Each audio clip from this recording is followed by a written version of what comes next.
So, with the new iPad OS around the corner, let's see if the iPad Pro can actually be used as a useful tool for filmmakers. My name is Damien Cooper, and welcome to Monkey Pixels.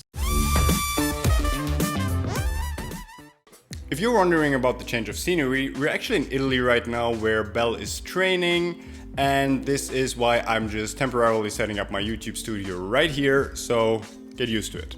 So when the new iPad Pro was released a couple months ago, I was really intrigued by the hardware specifications, but since it was still nothing more than a glorified iPhone on the software side, it was never really my intention to actually use it as a pro tool for filmmaking, rather than just using it for photo editing, answering emails, watching TV shows while traveling, etc.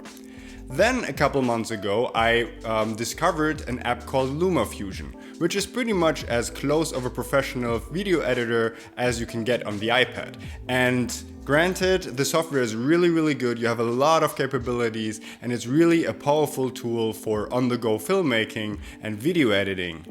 But it was really limited by the software side of the iPad. So I wanted to make a video about how I use and edit videos on LumaFusion on the iPad Pro, but when starting this video, there were so many software limitations when it came to file management, downloading music off the internet, and all that kind of stuff that for my workflow, I quickly realized I will never use the iPad Pro in its current state to actually edit videos, because this is just a pain in the ass. So when they announced the iPad OS recently, I was really intrigued because now it looks like they changed pretty much all of these limitations that made it impossible to actually work with the iPad Pro as a professional tool for filmmaking. So I downloaded the beta, and this is a big disclaimer, we are on iPad OS Beta 4 right now. I think this is one of the later versions because fall is right around the corner, and I think this would be like as close to a final version as it gets. Although I have to put a disclaimer out, the implication of all these features is there, so you can test it, but I ran into a lot of problems with the app freezing on me or just getting error messages.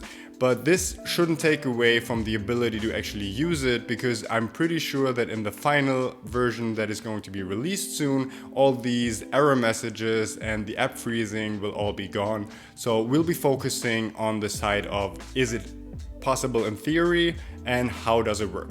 So one of the biggest pet peeves I had when it came to editing on the iPad Pro for video was its file management. Because although it does have a USB-C type connection right now, which is really awesome, you can't really in its current state hook anything up to it that has files on it. So as a video editor, that really doesn't make a lot of sense, because now the process would be to actually import these videos into your camera roll and then start editing from there. And even if you have the 1 terabyte iPad Pro, this really is not a good workflow. There's other solutions like I think the Narbox, which is a wireless HDD for editing videos on, but even that is too much of a pain for me because I like to interact, like when I'm on the go, I like to start editing a video, but then when I'm back home in the office or when I'm near my laptop, I want to have access to the same files and not split them across different hard drives, because sometimes Belle needs to edit them on the go somewhere else, and like the file management was just such a pain in the ass that I personally thought this was already a deal breaker for using the iPad Pro for video editing.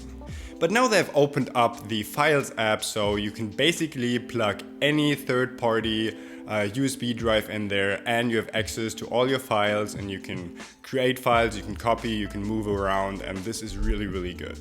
So yeah, in theory this works well. So now you can hook up your camera to the iPad and copy files directly to it. The thing is, you only have one USB-C port, so what you need is an adapter. I use this one because I have 2 of these and I use them as a dongle for my MacBook Pro as well. I don't know if this is the best solution you can get, but you have multiple USB 3 ports as well as one USB-C port. You also have Ethernet and an SD card reader, so basically everything you need. And if you plug that into your iPad, you can actually hook up another USB 3 drive or another USB-C drive or your SD card directly, so you can transfer files from the SD card directly to an external storage solution, which is what I usually do. Let's go over the first scenario where the iPad Pro could come in handy, because usually I don't like rocking walking around with my 15-inch MacBook Pro because it's just so big and heavy. But what I do have in my backpack at pretty much all times is the iPad Pro because it's lightweight and versatile, as well as my camera with at least one lens. So let's go over scenario one. You're on the go, you're on a shoot, maybe you're shooting a wedding, maybe you're shooting a YouTube video or something for a client, and you want to get these files of your SD card onto an external hard drive. And therefore you need to use this adapter, plug it into the iPad, and then plug another USB hard drive in it, and then you can have access to either your camera, your SD card, or another SD card reader or CFast card reader, and transfer all these files directly to your external hard drive. And this in theory works, but again, I have some pet peeves with it. It's really slow, and I'm not 100% sure if this is the quality of the adapter or a software issue, because I feel like it should be faster copying files from the SD card to the external hard drive. But the biggest thing that bugs me about it is that I don't have a progress bar. So yes, I can copy these files or I can just move them directly over to the external hard drive, and it says it's copying, but it doesn't tell me how long it will take. So I'm just sitting there for like 10 minutes, 15 minutes, and nothing really happens. So you kind of get this feeling that maybe the app froze on you, and while you're on a shoot and maybe you're even in a rush or your shoot is time sensitive, this is really something that bugs me, and I would really love for Apple to integrate a progress bar into it. But yes, in theory it works. You can now directly copy files from your card over to an external hard drive with the iPad Pro, and this is kind of a big deal. So speaking of file management, and this is the very next thing you wanted to do, because when I started editing this YouTube video and I was on the go, I needed to download music. And before that, like, we're using Epidemic Sound or Artlist for most of our work. And when I went to the website and I was browsing the music, I found a song that I liked and I wanted to download it. Before, yes, you can download it, but only to a Dropbox. So if you don't have internet or you don't have a Dropbox account, there wasn't any way of actually downloading that file onto your iPad Pro or an external storage device, which was really a pain in the ass. And I tried it, it didn't really work that well, and I didn't really want to bother with it anymore. Now you even have a download manager inside of Safari, so you can just tap the download button, it downloads it directly to your computer or an external storage solution, and this is pretty much behaves like you were on an actual laptop. So that is really good and essential for video editing while on the go. So here's another small change, but it might be an essential one for all the Instagrammers out there. Before, I was sometimes shooting vertical video on my Canon, and then I just wanted to airdrop it to my phone and just send it off to Instagram, which I couldn't do because I needed a third-party app, because the native Photos app can't rotate these videos. Now the Photos app inside the iPad Pro, and I'm assuming this will be true for the new the new iOS 13 as well, is now capable of actually rotating these videos into portrait mode, so you can post them directly to Instagram, or in this case you have to airdrop them to your iPhone and then post them to Instagram, but still you don't need any third-party apps, and that is also a good step into the right direction.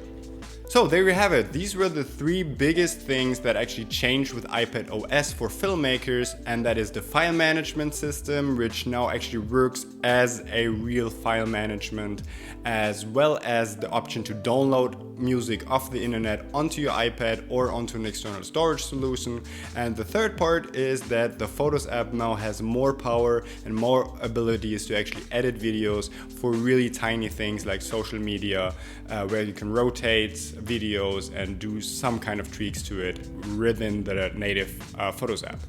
Is it still enough to actually edit on it? I might actually do a separate video and now use it with LumaFusion and see what you can do with it. And I hope this helped you a little bit. And again, it's a disclaimer, it's only a beta version, but maybe in the future when this will be released, the iPad Pro now is really a thing for filmmakers that you can take onto a shoot, leave your laptop at home and just preview stuff to clients from your iPad instead of just having to lug around the laptop.